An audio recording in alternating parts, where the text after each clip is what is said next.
Bueno, ¿qué tal? Buenas noches. ¿Qué tal? Quisiera que te presentes y lo presentes acá a tu compañero. Bueno, soy Carlos Abraham, soy profesor de Historia, y Pablo Coso, que es licenciado en Antropología. Bien, comentame, ustedes han organizado una especie de seminario, ¿no? Seminario de Historia de Salta. Así es, sí. Bueno, comentame para el común de la gente que por ahí no está noticiado, no está enterado, no se informó que acá dos jóvenes del área de Historia, ¿no es cierto?, han decidido, por decisión propia, me imagino, organizar este seminario. Comentame de qué se trata, Sí. para que... Sí, en realidad es un conjunto de profesores, digamos. Somos 6 profesores y un compañero estudiante que hemos decidido, digamos, armar un seminario sobre historia de Salta del siglo XX. La profesora Mercedes Quiñones, el profesor Osvaldo Jerez, el profesor Alejandro Soler, Pablo Coso,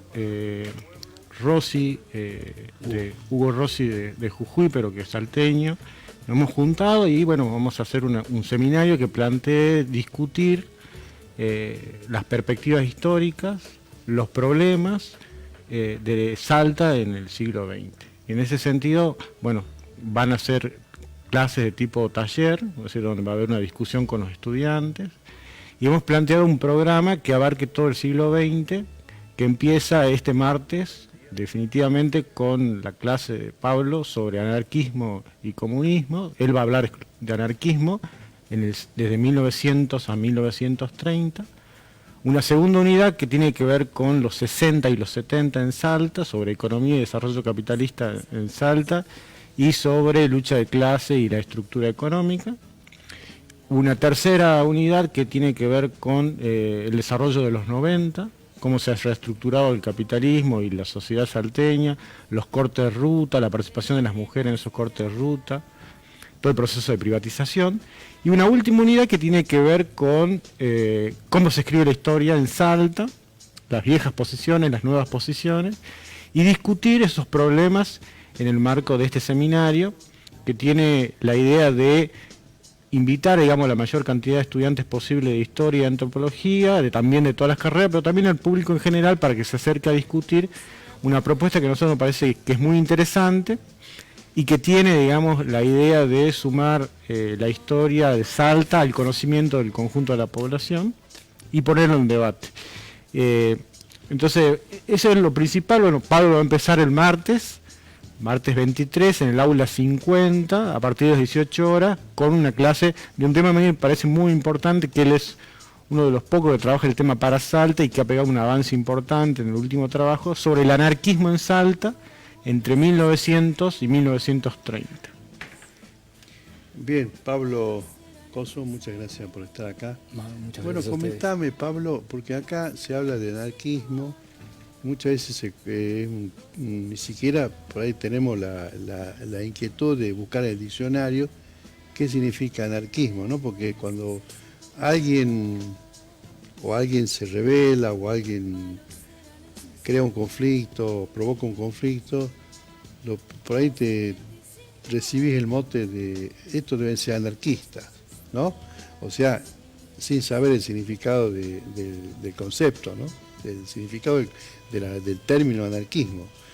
Quisiera que definamos primero eso, ¿no? Definamos qué es el anarquismo para todos, y en especial para los periodistas, que muchas veces tocan de oído, digamos, estos temas, ¿no? Claro. La primera imagen que viene de la anarquía es el caos, el desorden, cada uno hace lo que quiere. La concepción anarquista va por otro lado, es un no gobierno en algún sentido, sí lo es, quiere decir eso, anarquía, pero los anarquistas y las anarquistas no aceptan el gobierno impuesto. Para ellos, digamos, el poder es natural en cualquier organización humana, inclusive entre animales. Ahora los humanos tienen la característica de solidificar ese poder y sacar ventaja. Las jerarquías implícitas están ganadas, en sentido, pero cuando eso invade esa libertad natural en la que piensa los anarquistas, que son un producto también, pongámoslos en contexto de mediados del siglo XIX, ellos creían en la razón iluminista, venían de la experiencia de de cortar con la monarquía, de empezar con los gobiernos y los estados democráticos, pero ellos veían que esas construcciones, los estados y demás, seguían siendo en algún sentido como los reyes. Y entonces empezaron a ver que el poder mayor se dividía entre esa iglesia oscurantista de siglos atrás, el Estado y en algún sentido también el capitalismo, o en todo el sentido. Y con esto quiero decir un poco para también cerrar y no irme porque hay disquisiciones filosóficas de todo tipo. El anarquismo es un producto de la contramodernidad que viene a mostrar todo lo malo que traía el capitalismo, el Estado que no era tan democrático ni tan abierto como se pretendía a todas las voces. Entonces, mientras estas organizaciones sociales dentro de las cuales estamos viviendo hoy mostraron lo que los anarquistas dijeron, que iban a ser opresivas, que no iban a ser igualitarias y demás, ellos traían ese mensaje, no crean todo lo que hay. Y esto lo interesante es que llega a Salta muy temprano, 1901, el anarquismo. Entonces quedó claro que la anarquía es estar en contra de un tipo de poder. Pero ejemplo, los pueblos indígenas tienen, antiguos pueblos indígenas, actuales también, pero bueno, digamos, también la sociedad englobada, global también, digamos, está ya en contacto con estos pueblos acá, en Tartagal, sí. Cerca hay varios lugares. Tenemos la provincia con más pueblos indígenas de todo el país. De todo el país. Ellos tenían, otrora, por ejemplo, jerarquías temporales de poder. Entonces, para que el poder no se solidificara, iban cambiando, iban mutando. Y la voz cantante era la que tenía que hacer caso al resto. Digamos, nada que ver con la idea de la representatividad. Otra de las cuestiones que los anarquistas están en contra del voto. Pero a grandes rasgos, no sé si se me está saliendo bien. Sí, el tema es que la anarquía quiere decir un no gobierno, estar en contra de un gobierno opresivo, estar en contra de las jerarquías y de las imposiciones per se. El anarquista cree que la libertad es natural, pero que en el proceso social se va deformando. Y nada, contra lo que luchan es contra eso, contra los poderes estatuidos. Y creen en la reciprocidad, creen en la ayuda mutua, creen en un montón de cosas. El anarquismo, sobre todo, es humanismo. Los primeros lugares donde se congregaban los obreros eran en sociedades de resistencia, que eran no solamente lugares de congregación, pero lugares de ayuda mutua entre ellos, y a su vez, y ahí le doy la palabra, digamos, eran protosindicatos, como el Club Libertad, claro. Que ahí... No sé si le dejo a eso te iba a preguntar. Acá en Salta, el Club Libertad, creado por anarquistas. Vio que fundado. Todo el mundo, por lo menos ese dato lo tiene y eso está bueno. Los colores del Club Libertad son rojo y negro, la bandera del anarquismo. Hay muchos clubes en Argentina, Argentinos Juniors, colegiales, lo que me acuerdo que fueron creados por los anarquistas. Y acá viene lo interesante. No solo llevaban una idea de organización política para los obreros en contra de las opresiones del capitalismo. Pensemos que la jornada de 8 horas no estaba, pensemos que hacían trabajar a niños, a mujeres, y ya todos sabemos por qué fue el Día de la Mujer, todos sabemos por qué es el Día del Trabajo, tiene que ver con muertes y abusos de los lugares de poder, claro, económico-políticos.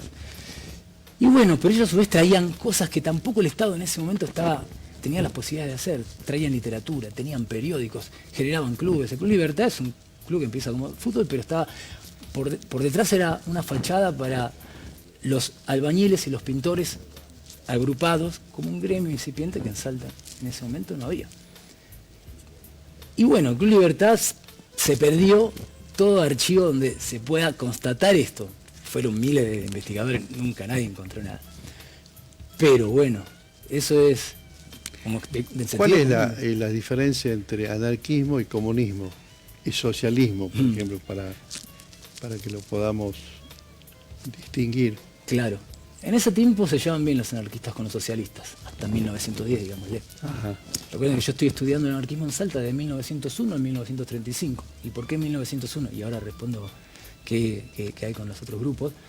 En 1901 se creó el Club Libertad, pero en 1901 también viene un propagandista anarquista que se llamaba Pietro Gori, que acá en la Plaza 9 da un meeting, charlas durante 2 días. No, esto creo que fue en el hotel, pero también dio una afuera ante miles de personas.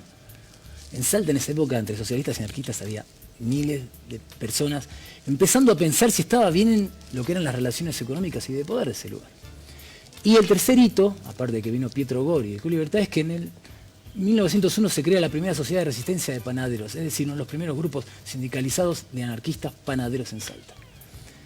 Y después tenemos ya, con el tiempo, lo que El profesor Abrán estudió con el profesor Correa, que son los socialistas, junto con los anarquistas, juntos en la FOSA, la Federación Obrera de Salta. Y solamente, nota a pie de página, la diferencia es que los socialistas siempre apuntan más a la cuestión parlamentaria, apuntan más a la cuestión del partido. En cambio, los anarquistas piensan en movimiento, no están de acuerdo, porque creen que la democracia representativa es un engaño, en el cual yo le doy un cheque en blanco a uno que habla en mi persona y hace lo que quiere. Ellos creían en la democracia directa. Hay las dos, como dice Pablo, Sí. son dos grandes corrientes, ¿no? El socialismo en la provincia de Salta tiene desde 1895 y por lo menos hasta 1905 tienen todo un desarrollo, los socialistas. Pablo acaba de decir que de 1901 a 1930 están los anarquistas y también hay una continuidad, y después va a aparecer el comunismo. Son las tres corrientes, digamos, que están disputando a los obreros, están ayudando a los obreros, están enseñando a los obreros, reciben una interacción con la clase obrera de la provincia y van desarrollando, como decía bien Pablo, organizaciones, periódicos. Y muchos de los representantes que señaló Pablo son obreros, pero también son periodistas, ¿no? El periodismo está metido porque hay muchas publicaciones sobre el anarquismo, ¿no? Entonces, bueno, el anarquismo como el tema del que va a desarrollar Pablo, que a mí me gusta, el trabajo de Pablo tiene de interesante que es un trabajo de mucho archivo, ¿no?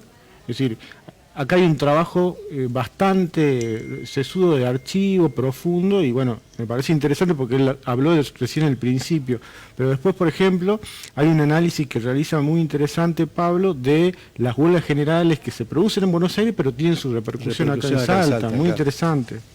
¿Qué tiempo te llevó esta investigación? ¿Cuánto tiempo?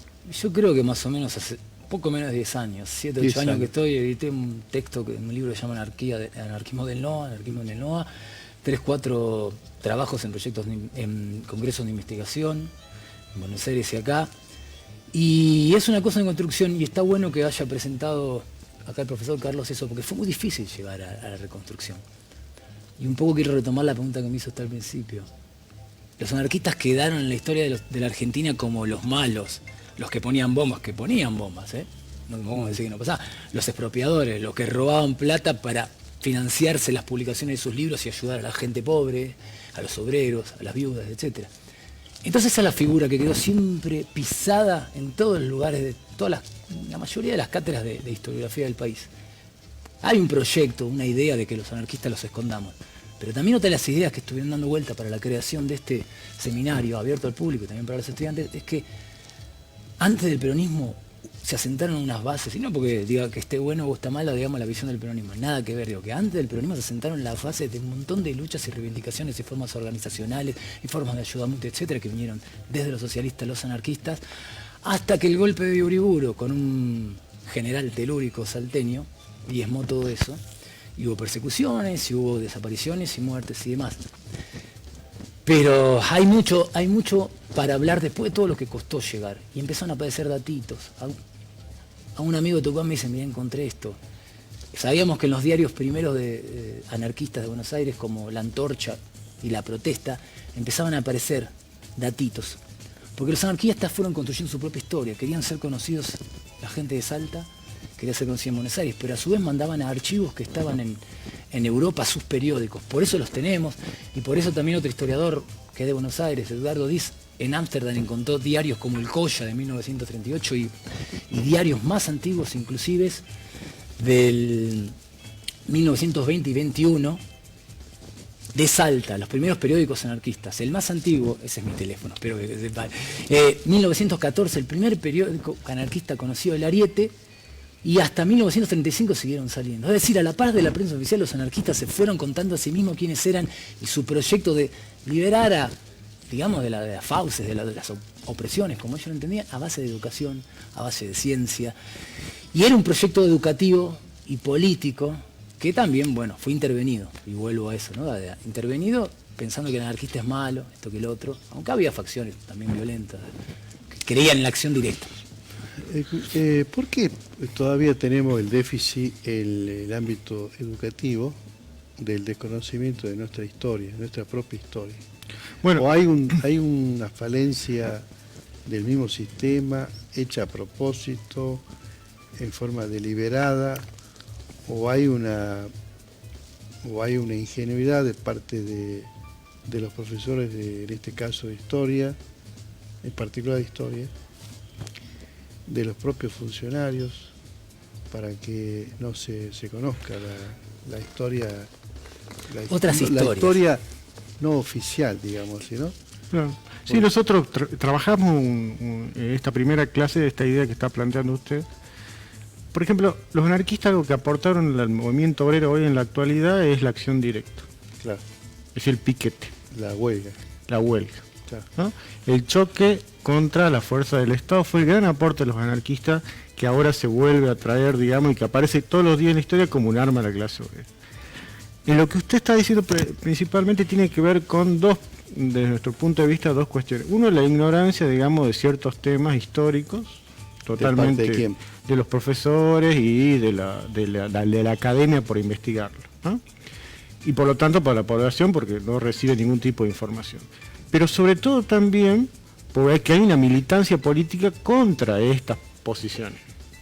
Es decir, que yo vaya a enseñar una historia donde lo principal de los anarquistas, uno de los grandes aportes de los anarquistas es la acción directa, a las clases dominantes no le interesa, ¿no? O va a tratar de bloquearlo. Va a tratar de bloquearlo, o invisibilizarlo, o correr el sesgo de decir, bueno, chicos, los anarquistas eran violentos, pero nunca va a decir que tenían de las mejores escuelas para preparación, digamos, de la educación, que tenían una capacidad organizativa importante, que tenían una visión educativa independiente del Estado, que los anarquistas habían realizado teatros, que una cultura enorme, digamos, que eso no quiere aparecer. Entonces, la historia, digamos, es también una lucha política, y entonces, como es una lucha política, también es una lucha entre interpretaciones que defienden clases determinadas. Nosotros estamos defendiendo en este seminario los intereses, digamos, de los excluidos, de la clase obrera, y hay otros profesores y otros sectores, digamos, de la universidad que defienden intereses que tienen que ver con el poder, con lo que nosotros llamamos la burguesía, y en ese sentido hay una lucha, ¿no? Claro. Decía un historiador famoso, muy conocido, que la historia también tiene combate por la historia, y nosotros creemos que estamos metidos en este trabajo, y Pablo con su trabajo de alguna manera está combatiendo otras interpretaciones que hacen que el anarquismo no aparezca en la historia. Claro. Yo podría o se quiere invisibilizar. Claro, esa es la palabra. ¿No es cierto? Exacto. O que no se conozca por intereses de clase, intereses de poder. Claro, claro. ¿No? Claro, totalmente. Sí. Ahora es lamentable, digamos, que nosotros tengamos ese déficit en nuestra educación. Estoy hablando tanto en la primaria, secundaria, especialmente en esos dos tramos de la educación, que si uno va a hacer una encuesta en la calle sobre algunos hechos históricos de Salta, no tiene la menor idea. O tiene una versión totalmente, no digo equivocada, pero direccionada hacia esa clase, digamos, que se ocupó de adoctrinar, entre comillas, ¿no? Y hay mucha información para decir de Salta en términos de saquemos el velo de la invisibilidad, mejor, démosle visibilidad.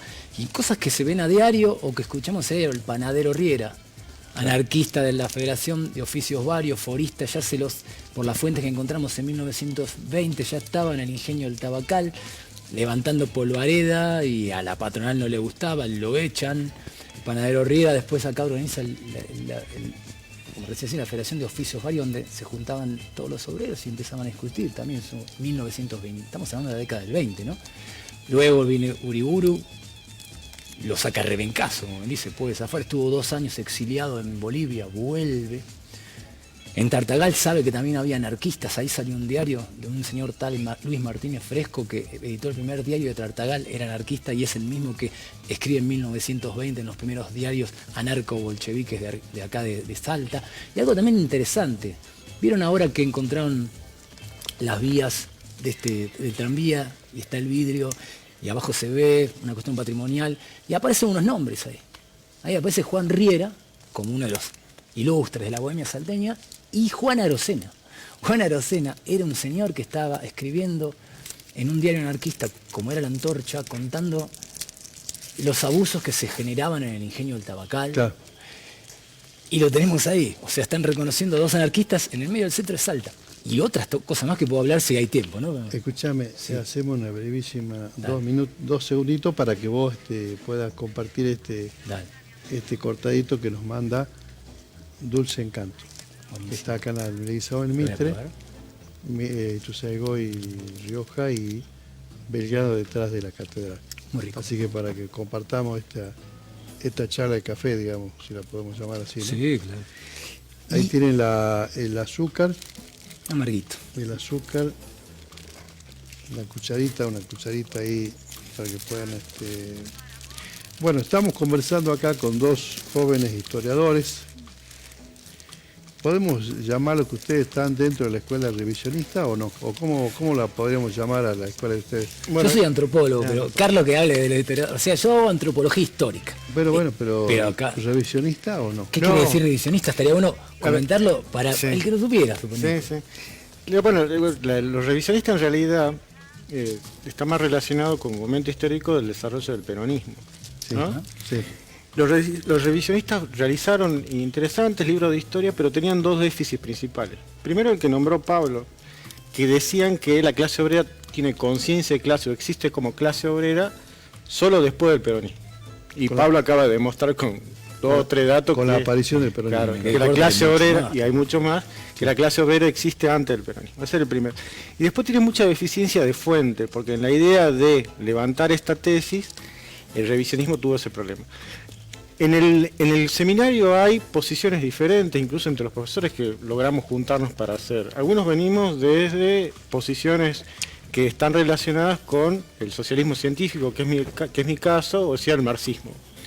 Y después otros compañeros que abrevan en la historia social, y bueno, Pablo, yo creo que él trabaja en la antropología y hay otra posición también, pero justamente estas diferencias o estas ideas hemos logrado juntarnos, digamos, porque el trabajo colectivo es el que nos está permitiendo realizar, porque el conocimiento y la ciencia como conocimiento es colectivo.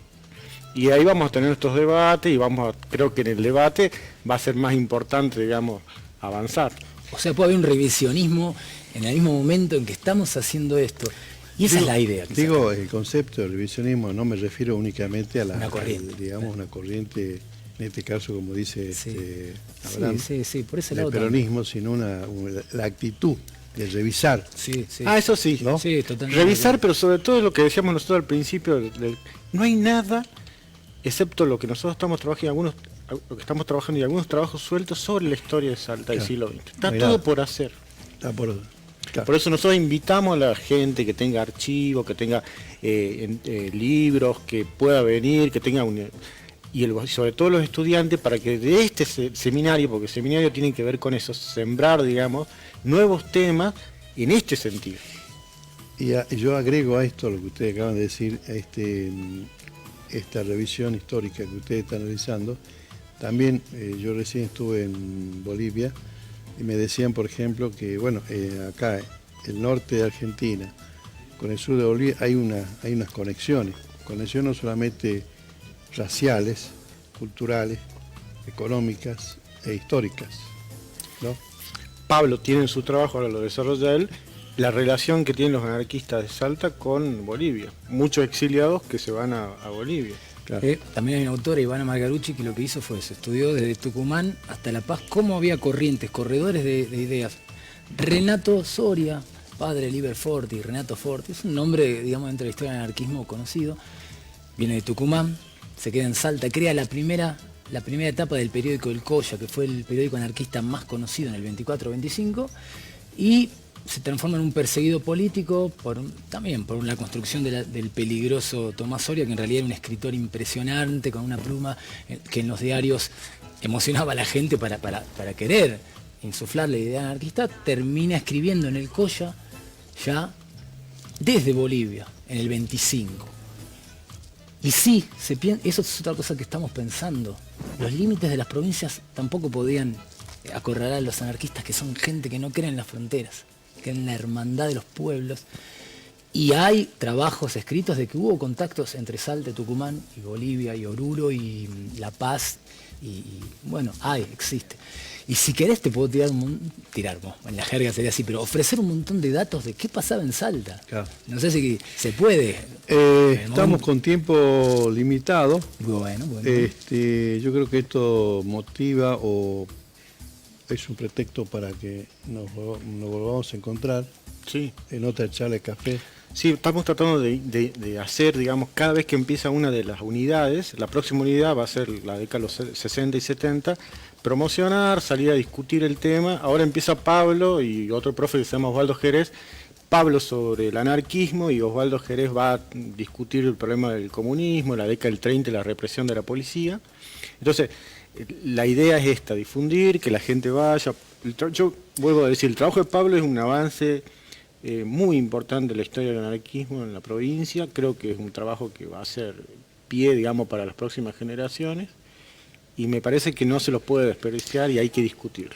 Y además, esto, digamos, yo quiero que vos, Pablo,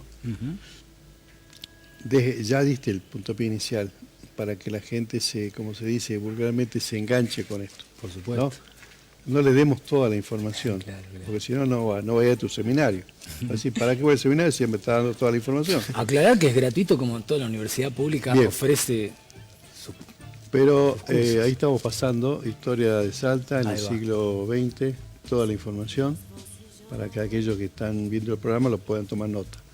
Perfecto. Como ves, nuestro, por supuesto, apoyo, el apoyo de este programa porque cuando me dijo Delia, vamos a ir con 2 jóvenes historiadores, bueno, me encantó la idea. No, desde ya agradecido y además una cuestión que me viene desde Neuquén, José Benklovich, que tiene un libro sobre el proceso de privatización y de luchas obreras en el norte. Así que me parece muy importante, él va a hacer una clase, digamos, por vía Zoom, pero es muy importante la investigación, el libro es muy interesante, así que muy agradecido por la invitación. ¿Dónde encuentran información las personas que nos están viendo, que están interesados en leer lo que vos has escrito, lo de Abraham? Creo que en academia.edu es como una especie, por decirte, de Facebook, donde todos los científicos sociales suben sus escritos. Eso Bien. es buenísimo. Entonces puedes tener Repitamos. acceso a todos los de Carlos y con nuestros nombres y apellidos. Pablo Coso, Carlos Abraham, academia.edu. Así Academia.edu. Y ahí pones el nombre y te aparece el perfil donde podés entrar a ver todos los textos y si los querés bajar hay que loguearse, como en toda página. Y Perfecto. también está el Facebook, hicimos un grupo del seminario, que se llama Seminario del Siglo XX en Salta, y ahí se pueden pedir que se agreguen, y ahí están todos los textos de Pablo y de Suriano, que son los que va a utilizar la primera clase, y bueno, pueden acceder también ahí de manera para verlo, para leerlo, ¿no? Y vengan porque de verdad nuestra intención es esa, es que venga la gente, que venga porque yo no sé cuándo se va a repetir algo como esto. Nos juntamos 5 o 6 profesores, cada uno con su visión, pero bueno, con un objetivo en común y es muy difícil. Y todo siempre con esta idea de que la universidad es un centro de saber que se tiene que abrir y no cerrar como gueto. Exactamente. Bueno, Pablo y Carlos, muchas gracias por esta generosidad que han tenido ustedes de venir para acá para que podamos compartir este Charla de café. charla de café y este mínimo conocimiento que podría ser el motivo, digamos, la palanca para que Que así sea. uno pueda iniciar la lectura de estos trabajos. Sería buenísimo. Bueno, muchísimas gracias a los dos. Muchas gracias. Y por supuesto el saludo a los otros colegas que están participando de esta aventura. Así Muy es, bien. una aventura. Gracias. Bueno, muchas gracias. Vamos a ir a una pausa. Luego seguimos acá en la columna NOA.